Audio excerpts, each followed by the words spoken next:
नमस्कार दोस्तों, फिजिक्स की ऑनलाइन क्लास भाग 4 में आपका हार्दिक स्वागत है।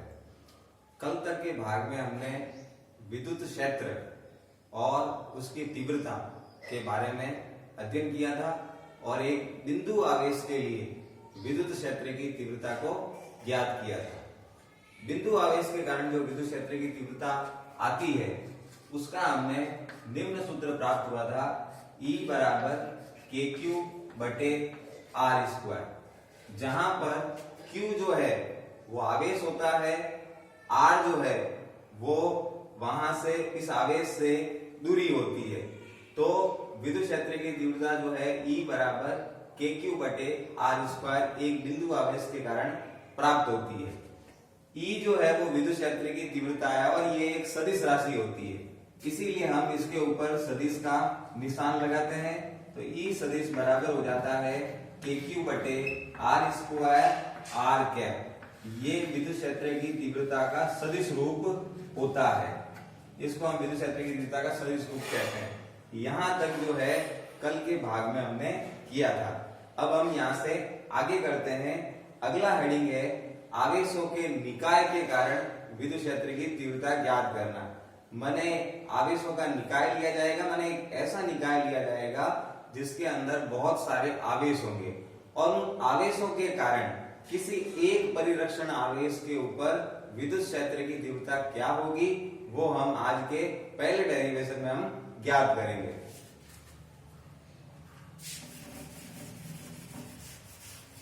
तो आज का हमारा हेडिंग रहेगा, पहला हेडिंग, आवेशों के निकाय के कारण विद्युत क्षेत्र की तीव्रता।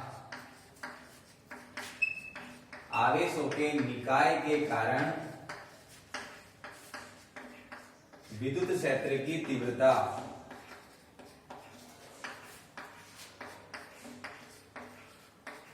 आवेशों का निकाय हमें लेना है तो हम क्या करते हैं, एक निकाय लेते हैं जिसमें दो अक्ष है, एक्स अक्ष और वाई अक्ष, ये मूल बिंदु है। इसमें बहुत सारे आवेश मौजूद है, जैसे कि पहला आवेश Q1, इसकी मूल बिंदु से दूरी ये है। दूसरा आवेश है Q2, इसकी मूल बिंदु से दूरी ये है।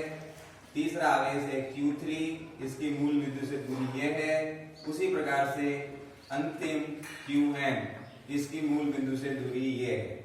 इस प्रकार से n प्रकार के आवेश इस निकाय के अंदर स्थित है। इसी के अंदर एक परिरक्षण आवेश लिया जाता है Q0, इसकी मूल बिंदु से दूरी ये है, ये परिरक्षण आवेश है। तो हमें डेरिवेशन में क्या करना है, हमें इन सभी आवेशों के कारण इस परिरक्षण आवेश पर कुल विद्युत क्षेत्र की तीव्रता क्या होगी वो ज्ञात करनी है। तो हम सबसे पहले इन सभी आवेशों से इस परिरक्षण आवेश की दूरियों को यहाँ पे मान लेते हैं। माना Q1 से जो है इसकी दूरी जो है वो हो जाएगी R01 सदिश विस्थापन। Q2 से जो है इसकी दूरी हो जाएगी R02 सदिश। Q3 से हो जाएगी R03 सदिश। उसी प्रकार से Qn से हो जाएगी R0n सदिश। ये इनसे दूरियां हो जाएगी। अब हम कल बता चुके हैं कि विद्युत क्षेत्र की तीव्रता एक सदिश राशि है, तो यहां से Q1 से जो तीव्रता होगी उसको हम E1 मान लेंगे, उसकी दिशा कुछ इस प्रकार से होगी। इसी प्रकार से Q2 के कारण अगर यहाँ तीव्रता की दिशा होगी तो वो इस प्रकार से होगी। Q3 के कारण होगी तो कुछ इस प्रकार से होगी और Qn के कारण होगी तो कुछ इस प्रकार से विद्युत क्षेत्र की तीव्रता की दिशा होगी। तो अब हमें इस परिरक्षण आवेश पर कुल तीव्रता जो है वो क्या होगी वो हमें यहाँ पे निकालना है। तो हम क्या करेंगे, पहले हर अलग अलग आवेश के कारण यहाँ पे विद्युत क्षेत्र की तीव्रता की जो है वो मान ज्ञात करेंगे और फिर कुल ज्ञात करने के लिए हम सबका योग कर देंगे। तो इस स्थान पर कुल विद्युत क्षेत्र की तीव्रता कितनी होगी वो निकल जाएगी। तो सर्वप्रथम हम Q1 आवेश के कारण Q0 पर विद्युत क्षेत्र की तीव्रता निकालते हैं। तो लिखते हैं Q1 आवेश के कारण Q0 पर विद्युत क्षेत्र की तीव्रता तो विद्युत क्षेत्र की तीव्रता क्या हो जाएगी, तीव्रता का यहाँ पे तीव्रता E1 है, तो E1 सूत्र पढ़ चुके हैं कल, K आवेश है Q1 और यहाँ से यहाँ तक की दूरी है R01 का स्क्वायर हो जाएगा। ये हो जाएगी विद्युत क्षेत्र की तीव्रता। इसको सदिश रूप में लिखेंगे तो E1 सदिश बराबर K Q1 R01 का स्क्वायर R01 का कैप। तो ये पहले आवेश के कारण जो है वो परिरक्षण आवेश पर विद्युत क्षेत्र की तीव्रता हो जाएगी। इसी प्रकार दूसरे के कारण क्या होगी, तो लिखेंगे Q2 के कारण Q0 पर विद्युत क्षेत्र की तीव्रता। तो विद्युत क्षेत्र की तीव्रता जो है वो क्या हो जाएगी, यहाँ पे उसको E2 मान लेंगे, सदिश रूप में डायरेक्ट लिख देते हैं। तो E2 सदिश बराबर K Q2 R02 का स्क्वायर R02 का कैप। ये दूसरे आवेश के कारण यहाँ पे विद्युत क्षेत्र की तीव्रता है। इसी प्रकार से तीसरे के कारण निकालेंगे, ऐसे nवे के कारण निकाल, तो हम डायरेक्ट nवे के कारण निकाल रहे हैं, तो लिखेंगे Qn के कारण Q0 पर विद्युत क्षेत्र की तीव्रता। तो nवे के कारण क्या होगी, इसी प्रकार से करके लिखेंगे तो En हो जाएगा वो हो जाएगा K Qn बटे R0n का स्क्वायर R0n का कैप। इसको समीकरण 1 दिया, इसी प्रकार से इसको 2 दे देंगे, इसको 3 दे देंगे। तो ये nवे आवेश के कारण जो है इस बिंदु पर, इस आवेश पर विद्युत क्षेत्र की तीव्रता हो जाएगी। तो यहाँ पर अब कुल तीव्रता क्या होगी, तो हम जानते हैं कुल तीव्रता निकालने के लिए हम सबका योग कर देंगे। तो कुल परिणामी तीव्रता, तो कुल परिणामी तीव्रता क्या हो जाएगी, E सदिश बराबर E1 सदिश प्लस E2 सदिश ऐसे ऐसे लास्ट में En सदिश, सबका मान यहाँ पे रख दीजिए, 1 2 3 आदि से मान रख देते हैं। तो E सदिश बराबर हो जाएगा K Q1 R01 का स्क्वायर R01 का cap plus K Q2 R02 का स्क्वायर R02 का कैप। इसी प्रकार से K Qn R0n का स्क्वायर R0n का कैप। इस प्रकार से जुड़ जाएंगे। आप देख रहे हो इसमें से K सब में से कॉमन आ रहा है, तो ले ले कॉमन, E बराबर K कॉमन आ गया, अंदर हो गया Q1 बटे R01 का स्क्वायर R01 का कैप, Q2 बटे R02 का स्क्वायर R02 का कैप, और लास्ट में K कॉमन आ गया है, Qn R0n का स्क्वायर R0n का कैप। अब ये जो अंदर कोष्टक में आप देख रहे हो ये 1 2 3 ऐसे सीरीज चल रही है, तो हम इसको सिग्मा में भी लिख सकते हैं। तो क्या हो जाएगा, परिणामी तीव्रता E सदिश बराबर K सिग्मा I से लेकर n, 1 से लेकर n तक हो गया क्योंकि पहले से लेकर लास्ट तक चल रहा है। तो इसमें लिख देंगे अपन Qi बटे R0i का स्क्वायर R0i का कैप। तो इस प्रकार से सभी आवेशों के कारण Q0 परिरक्षण आवेश पर विद्युत क्षेत्र की तीव्रता जो होगी वो ये होगी। इसको हम समीकरण नंबर दे देंगे 4। और यहां से ये पता चल रहा है कि परिणामी तीव्रता जो होगी वो सभी आवेशों के कारण तीव्रताओं का योग होगी। तो ये हो गया आवेशों के निकाय के कारण विद्युत क्षेत्र की तीव्रता का डेरिवेशन। देख लीजिए आप।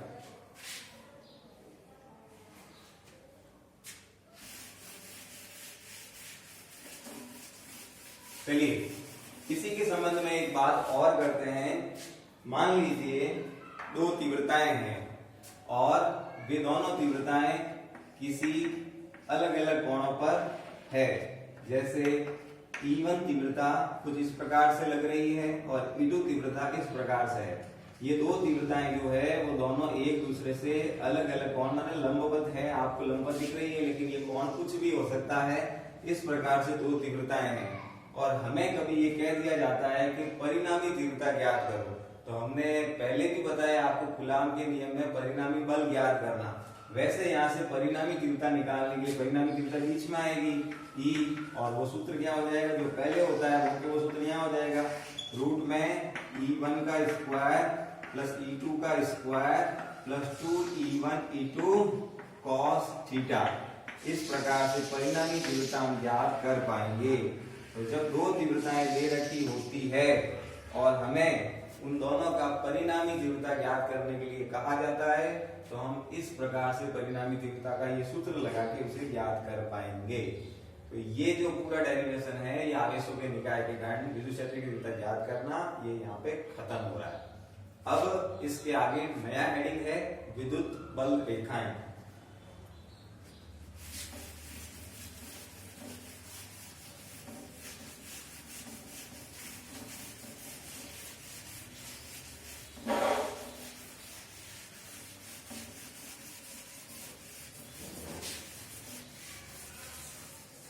अगला हेडिंग है विद्युत बल रेखाएं।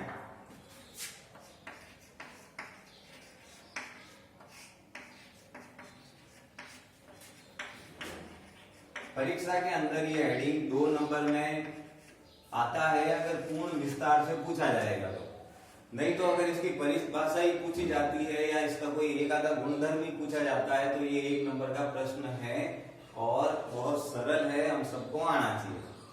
हम लोग देखते हैं कि कोई भी आवेश होता है, जैसे प्लस आवेश, धनावेश या माइनस आवेश, ऋण आवेश। आवेश जो होते हैं वो 2 प्रकार के होते हैं, प्लस और माइनस।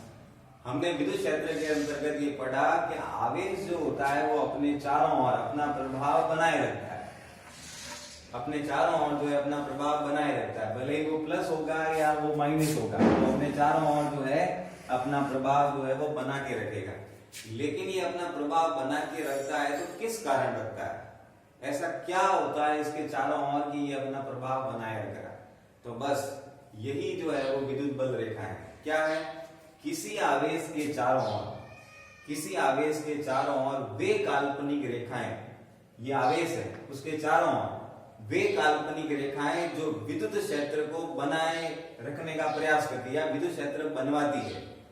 किसी आवेश के चारों ओर, किसी आवेश के चारों ओर वे काल्पनिक रेखाएं जो विद्युत क्षेत्र का निर्माण करती है, उन्हीं बल रेखाओं को विद्युत बल रेखाएं कहा जाता है। किसी आवेश के चारों ओर, किसी आवेश के चारों ओर वे काल्पनिक रेखाएं जो विद्युत क्षेत्र का निर्माण करती है, उन्हीं काल्पनिक रेखाओं को विद्युत बल रेखाएं कहा जाता है। ये बल रेखाएं जो होती है, सबसे पहला गुण, अब गुण पढ़ रहे हैं इसके। पहला गुण, प्लस आवेश होता है ना, उससे ये बल रेखाएं सदैव प्लस आवेश से बाहर की ओर निकलती है, ये बाहर की ओर ऐसे निकलेगी। और अगर माइनस आवेश है तो ये अंदर की ओर आएगी। ये इनका पहला गुणधर्म है। विद्युत बल रेखाओं का पहला गुणधर्म ये है कि प्लस आवेश से बल रेखाएं सदैव बाहर की ओर निकलती है और माइनस आवेश से सदैव बल रेखाएं अंदर की ओर आती है। दूसरा गुणधर्म है इसका, अगर प्लस और माइनस आवेश अगर पास में रख दिए जाएं, जैसे ये प्लस है और ये माइनस आवेश है, इनको पास में रख दिया गया है, तो क्या होगा? प्लस से बल रेखाएं निकलेगी और माइनस में जाके समा जाएगी, क्योंकि माइनस तो बल रेखाएं अंदर आती है, प्लस से बाहर निकलती है। तो अगर इनको आपने पास पास में रखा है तो आप देखेंगे कि प्लस से बल रेखाएं निकलेगी और माइनस की ओर चली जाएगी। जैसे जैसे इनके बीच में दूरी बढ़ती है, बल रेखाएं वक्री होती है। ऐसे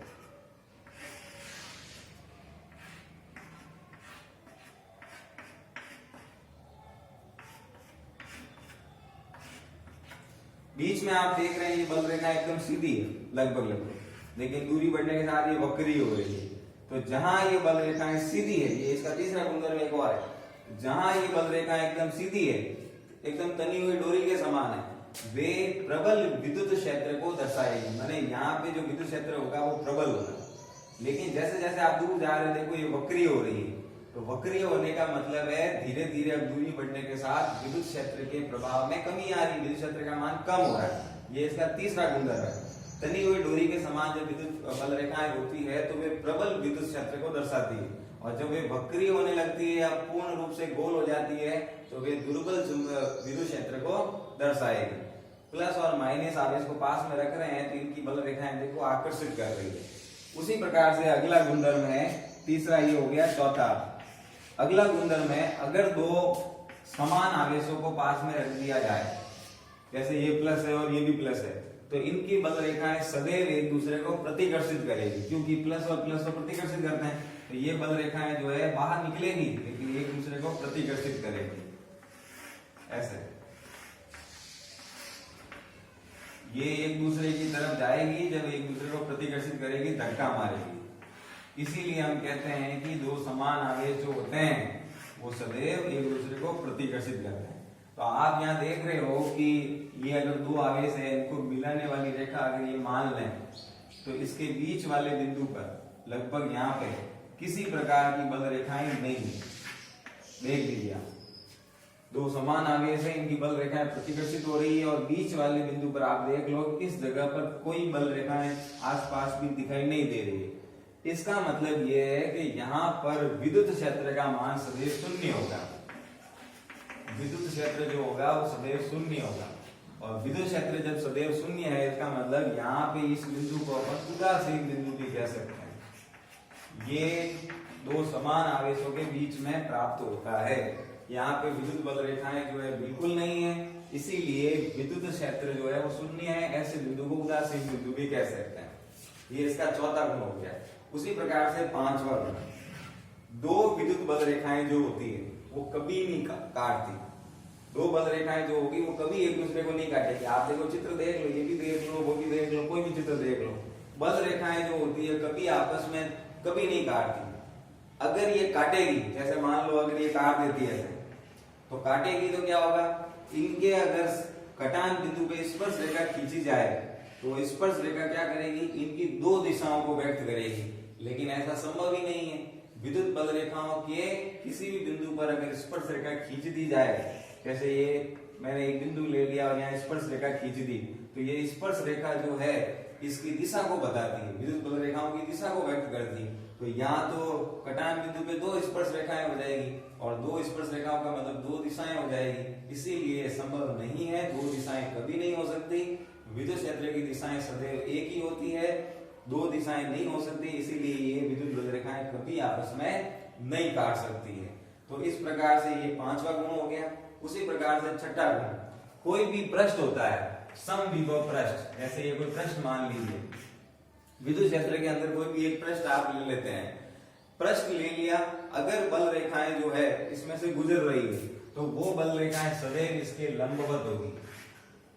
विद्युत समविभव पृष्ठ के सदैव बल रेखाएं जो होती है वो लंबवत होती है। ये बल रेखाएं जो है लंबवत है, 90 डिग्री के कोण पर है, इसीलिए यहाँ पर इस पृष्ठ के ऊपर लगभग सभी बिंदुओं पर विभव का मान समान होगा। ऐसे पृष्ठ को समविभव पृष्ठ भी कहते हैं। ये इसका छठा गुण है।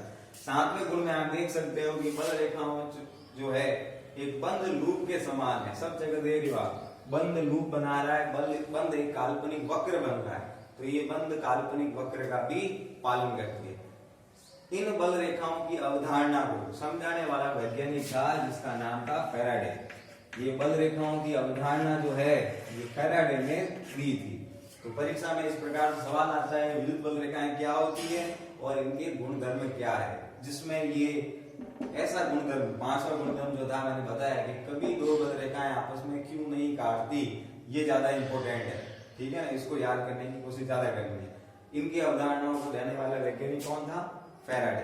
तो इस प्रकार से ये एक छोटा सा हेडिंग था विद्युत बल रेखाओं का, जो कि खत्म हो गया है।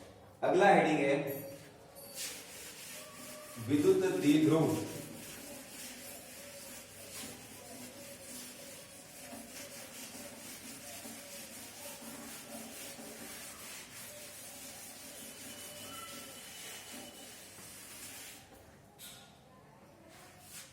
अगला हेडिंग है हमारा विद्युत द्विध्रुव। अंग्रेजी में इसको कह सकते हैं इलेक्ट्रिक डाइपोल। विद्युत द्विध्रुव क्या होता है? द्विध्रुव का मतलब आप जानते हैं, नाम से स्पष्ट है, द्वि माने दो, ध्रुव, दो ध्रुव बनेंगे।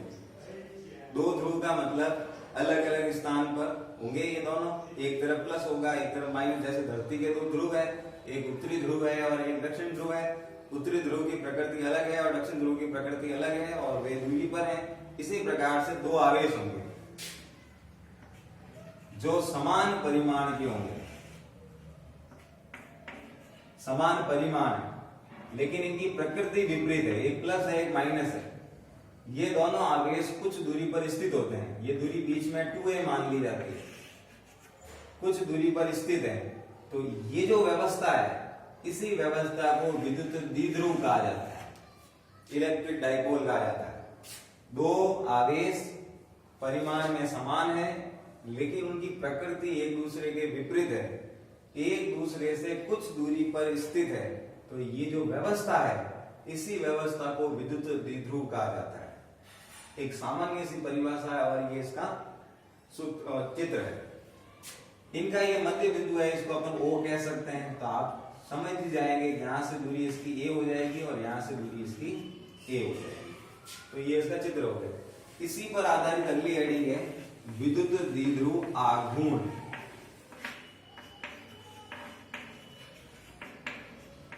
विद्युत द्विध्रुव आघूर्ण, विद्युत द्विध्रुव आघूर्ण को P से, स्मॉल p से दर्शाया जाता है और ये एक सदिश राशि है, इसके लिए ऊपर तीर लगता है। विद्युत द्विध्रुव आघूर्ण क्या होगा?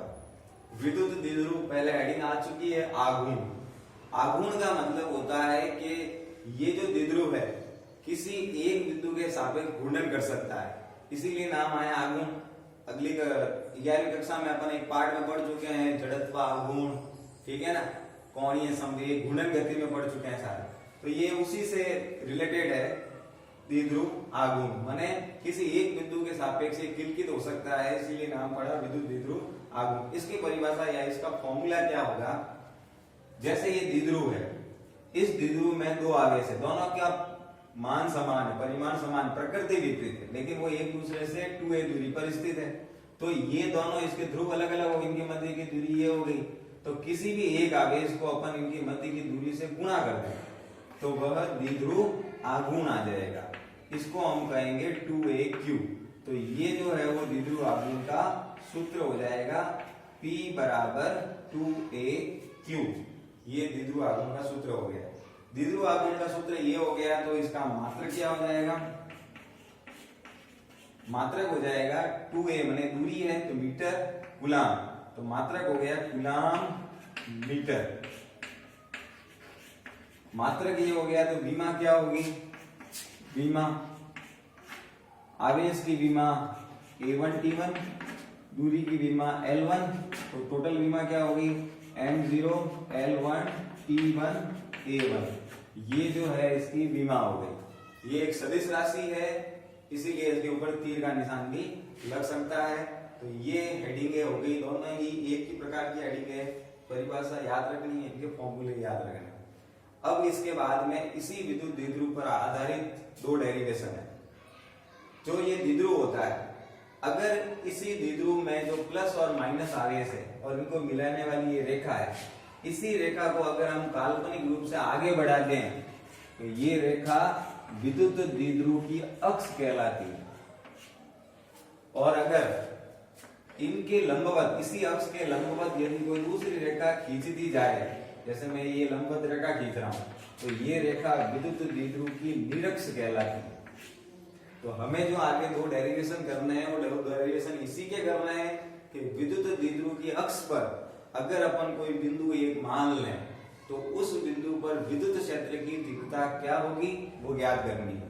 और वैसे के वैसे अगर निरक्ष पर कोई बिंदु ले लें तो इन आवेशों के कारण उस निरक्ष के ऊपर विद्युत क्षेत्र की तीव्रता क्या होगी वो हमें ज्ञात करनी है। तो हमारे अगले टॉपिक के अंतर्गत वो दो डेरिवेशन होंगे और एक लास्ट डेरिवेशन होगा कि अगर ये द्विध्रुव किसी समान विद्युत क्षेत्र में रख दिया जाए तो वहां ये घूर्णन करता है, तो इसके ऊपर कितना बल आघूर्ण काम करता है वो हमें करना है। पार्ट में 3 डेरिवेशन बचे हैं जो हम अगले 5वें भाग में लेके आएंगे और वहीं पे हमारा पार्ट खत्म हो जाएगा।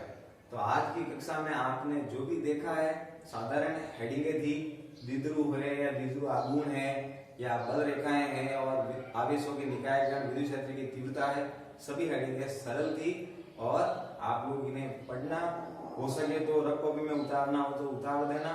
लेकिन इस पार्ट की नोट्स पार्ट पूरा होने के बाद में मैं अपने आप आपको PDF के रूप में अवेलेबल करवा दूंगा। धन्यवाद।